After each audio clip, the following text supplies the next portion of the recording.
সবাইকে স্বাগত। আশা করি আপনারা সকলে ভালো আছেন। আপনাদের পরীক্ষাটি লিখিত হবে। আজকে একটি লিখিত পরীক্ষার প্রশ্ন প্যাটার্ন নিয়ে এসেছি। ইনশাআল্লাহ এই প্যাটার্ন থেকে 20 থেকে 25 নাম্বার অনায়াসে কমন পাবেন। ধৈর্য সহকারে সম্পূর্ণ ভিডিওটা দেখলে আপনি পরীক্ষায় পাস করতে পারবেন।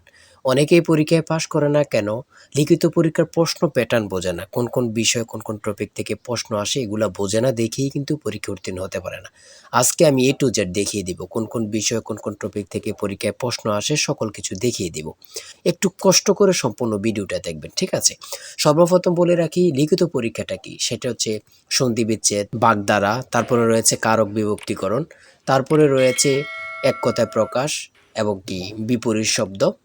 শর্ট করে একটি ইংরেজিতে প্যারাগ্রাফ থাকতে পারে, প্রিপোজিশন, আর্টিকেল, ভয়েস থেকে থাকবে, অঙ্ক থেকে থাকবে, সর্বশেষ সাধারণ জ্ঞান থেকে থাকবে। এতটুকুই কিন্তু লিখিত পরীক্ষা, ঠিক আছে? আর সম্পূর্ণ প্যাটার্নটা দেখিয়ে দিব, বুঝিয়ে দিব। তার আগে বলে রাখি আপনারা যারা পরীক্ষা দেবেন আপনাদের জন্য শর্ট করে পরীক্ষার প্রশ্ন প্যাটার্ন যেমন থাকবে সেম প্যাটার্নে আমরা একটি চূড়ান্ত সাজেশন তৈরি করেছি। সাজেশনটা নিতে স্ক্রিনে দেওয়া হোয়াটসঅ্যাপ নাম্বার রয়েছে, ইমো নাম্বার রয়েছে, দুটোর মধ্যে যে কোনো একটি মেসেজ করে সাজেশনটি সংগ্রহ করুন। সাজেশনের মূল্য 100 টাকা। আমি বলি অবশ্যই প্রত্যেকে 100 টাকার বিনিময়ে হলো সাজেশনটি সংগ্রহ করবেন। কেন? 100 টাকা কিন্তু বড় কথা না। আপনারা পরীক্ষা দিতে যাচ্ছেন, কতভাবে যে টাকা চলে যাচ্ছে। আমি বলি 100 টাকার বিনিময়ে প্রত্যেকে আমাদের সাজেশনটি সংগ্রহ করবেন। শুধু সাজেশনটি পড়ে পরীক্ষা দিতে গেলে আপনি উত্তীর্ণ হয়ে যাবেন। বুঝতে পারছেন কথা? পরীক্ষার প্রশ্ন প্যাটার্ন যেমন থাকবে সেম প্যাটার্নে আমরা সাজেশনগুলি করেছি। তাই বলি প্রত্যেকে আমাদের সাজেশনটি সংগ্রহ করবেন। মূল কথায় চলে আসি। দেখেন, এখানে রয়েছে সন্ধি বিচ্ছেদ থাকবে। সর্বপ্রথম সন্ধি বিচ্ছেদ থাকবে, 5টা সন্ধি বিচ্ছেদ থাকবে। 5টা সন্ধি বিচ্ছেদের জন্য 5 নাম্বার আপনাকে দেয়া হবে। ঠিক আছে? আমি শুধু মূল বিষয়গুলো দেখিয়ে দিচ্ছি, বুঝেন আগে কিন্তু। আর আমাদের সাজেশনটা নিলে এখানে পর্যাপ্ত পরিমাণে খুব ভালো ভালো প্রশ্ন উত্তর পাবেন। ইনশাল্লাহ পরীক্ষায় আপনি শতভাগ কমন পাবেন, ঠিক আছে? তারপরে 2 নম্বরে যেটা রয়েছে ব্যাস বাক্য সহ সমাস নির্ণয় করুন। ব্যাস বাক্য সহ সমাস নির্ণয় করুন। এখানে 5টা থাকবে, 5টার জন্য 5 নাম্বার আপনাকে দেয়া হবে। তারপরে 3 নম্বরে রয়েছে কারক ও বিভক্তি নির্ণয় করুন। এখানে 5টা কারক ও বিভক্তি থেকে দেয়া থাকবে। আপনি এটা যদি পারেন তাহলে 5 নাম্বার আপনাকে দেয়া হবে। আর আমাদের সাজেশনের প্রত্যেকটি প্রশ্নের ব্যাখ্যা ও সমাধান সহ দেয়া আছে কিন্তু, হ্যাঁ? গণিতের, ইংরেজি সকল কিছুর প্রশ্নের ব্যাখ্যা ও সমাধান সহ পেয়ে যাবেন। তারপরে 4 নম্বরে রয়েছে এক কথায় প্রকাশ করুন। এখানে 5টি এক কথায় প্রকাশ থাকবে, প্রত্যেকটার জন্য 1 নাম্বার করে, 5টার জন্য 5 নাম্বার। তারপরে 5 নম্বরে রয়েছে অর্থ সহ বাক্য রচনা করুন। এখানে 5টা দেয়া থাকবে, 5টার জন্য 5 নাম্বার আপনাদেরকে দেয়া হবে। তারপরে দিয়েছে দেখেন শুদ্ধ বানান লিখুন। এখানে দিয়েছে কি শুদ্ধ বানান লিখুন, 5টা থাকবে, 5টার জন্য আপনাদেরকে 5 মার্ক দেয়া হবে। তারপরে দেখেন এখানে অ্যাপ্রোপ্রিয়েট ওয়ার্ড থেকে দিয়েছে, 5টা থাকবে, 5টা থেকে 5 নাম্বার আপনাদের থাকবে, ঠিক আছে? তারপরে ভয়েস থেকে দিয়েছে, 5টা ভয়েস দিয়েছে, 5টার জন্য 5 নাম্বার আপনাদেরকে দেয়া হবে। প্রত্যেকটি প্রশ্নের জন্য কিন্তু 1 নাম্বার করে, হ্যাঁ? বলে রেখে অবশ্যই আমাদের সাজেশনটি প্রত্যেকে সংগ্রহ করবেন। ইনশাল্লাহ আপনি পরীক্ষা উত্তীর্ণ হয়ে যাবেন। তারপরে 9 নম্বরে এখানে দিয়েছে রাইট ফ্রম বার্থ থেকে 5টা প্রশ্ন দিয়েছে। 5টা থেকে আপনি যদি পারেন 5টার জন্য 5 নাম্বার আপনাকে দেয়া হবে। হ্যাঁ, বিষয়গুলো দেখেন এমনভাবে খুব গুছিয়ে পরীক্ষার প্রশ্ন প্যাটার্ন যেমন থাকবে সেম প্যাটার্ন আমরা সাজেশনটি উল্লেখ করেছি। 10 নম্বরে দিয়েছে প্যাসেজ আইটেম থেকে আপনাদের 5টা প্রশ্ন থাকবে, 5টার জন্য 5 নাম্বার, ঠিক আছে? তারপরে 11 নম্বরে দিয়েছে কারেক্ট স্লিপিং এখানে ইনকারেক্ট দিয়েছে, আপনারা কারেক্ট করতে হবে। 5টার জন্য 5 নাম্বার আপনাদেরকে দেওয়া হবে। আর ট্রান্সলেট 12 নম্বরে রয়েছে ট্রান্সলেট প্রত্যেকটা প্রশ্ন, এবার লিখিত বলেন, প্রত্যেকটা পরীক্ষা লিখিত বলেন, এমসিকিউ বলেন, প্রত্যেকটি পরীক্ষা কিন্তু ট্রান্সলেট থেকে থাকবে। 2 নাম্বার বলেন, 5 নাম্বার বলেন, থাকবেই, ঠিক আছে? এই 5টা প্রশ্নের জন্য 5টা ট্রান্সলেটের জন্য আপনাকে 5 নাম্বার দেওয়া হবে।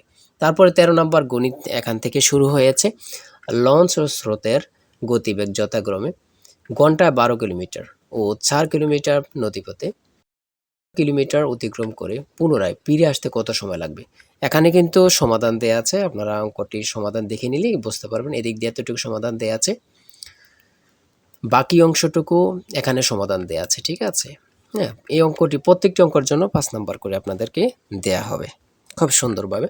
তারপরে 14 নম্বর রয়েছে একটি গড়ের দৈর্ঘ্য প্রস্থে 3 গুণ প্রতি বর্গাকারে 7.50 টাকা দরে গড়টি মেঝে কার্পেট দিয়ে টাকাতে মোট 1102.50 টাকা ব্যয় হয়। গড়টির দৈর্ঘ্য প্রস্থ নির্ণয় করুন। এখানে সমাধান দেয়া আছে, আপনারা সমাধানটা দেখে নিলে বুঝতে পারবেন। ঠিক আছে, সমাধানটা দেয়া আছে। তারপরে 15 নাম্বার আরেকটি অঙ্ক দেয়া আছে, অঙ্কটির সমাধান দেয়া আছে, দেখে নেন। 16 নাম্বারে রয়েছে একটি নির্দিষ্ট স্থান থেকে দুইটি রাস্তা 120 ডিগ্রি কোণে চলে গেছে। দুইজন লোক ওই নির্দিষ্ট স্থান থেকে যথাক্রমে ঘন্টায় 10 কিলোমিটার ও ঘন্টায় 4 কিলোমিটার বেগে বিপরীত দিকে রওনা হলো। 5 ঘন্টা পরে তাদের মধ্যে সরাসরি দূরত্ব নির্ণয় করেন। এখানে অঙ্কটি সমাধান দেয়া আছে, আপনারা দেখে নিলে পেরে যাবেন। ঠিক আছে, তারপরে বাকি অংশটুকু ওই দিক দিয়ে সমাধান দেয়া আছে। তারপরে 17 নম্বরে এখান থেকে শুরু হয়েছে সাধারণ জ্ঞান। বাংলাদেশের মুক্ত বাজার অর্থনীতি কত সালে চালু হয়? সেটা হচ্ছে 1991। সংবিধানের কোন অনুচ্ছেদে পরিবেশ, বন ও জীববৈচিত্র্য সংরক্ষণ ও উন্নয়নের কথা বলা হয়েছে? 18। পৃথিবীর একক বৃহত্তম ম্যানগ্রোভ বন কোনটি? খুবই গুরুত্বপূর্ণ একটি প্রশ্ন, দেখেন। সেটা হচ্ছে সুন্দরবন। এসডিজি এর লক্ষ্যমাত্রা কয়টি? কত পরীক্ষায় যে আসছে আল্লাহ ছাড়া কেউ জানে না, 17টি। কোন রঙের আলোর বেগ সব থেকে কম? কোন রঙের আলোর বেগ সব থেকে কম? সেটা হচ্ছে বেগুনি। 22 নম্বরে রয়েছে বাংলাদেশের কোন জেলায় 2টি দেশের সীমান্ত রয়েছে? রাঙ্গামাটি। বাংলাদেশের প্রথম ইপিজেড কোন জেলায় প্রতিষ্ঠিত হয়? খুবই গুরুত্বপূর্ণ, চট্টগ্রাম। জাপানের পার্লামেন্টের নাম কি? ডায়েট। খুব গুরুত্বপূর্ণ। আকাশের উজ্জ্বলতম নক্ষত্রের নাম কি?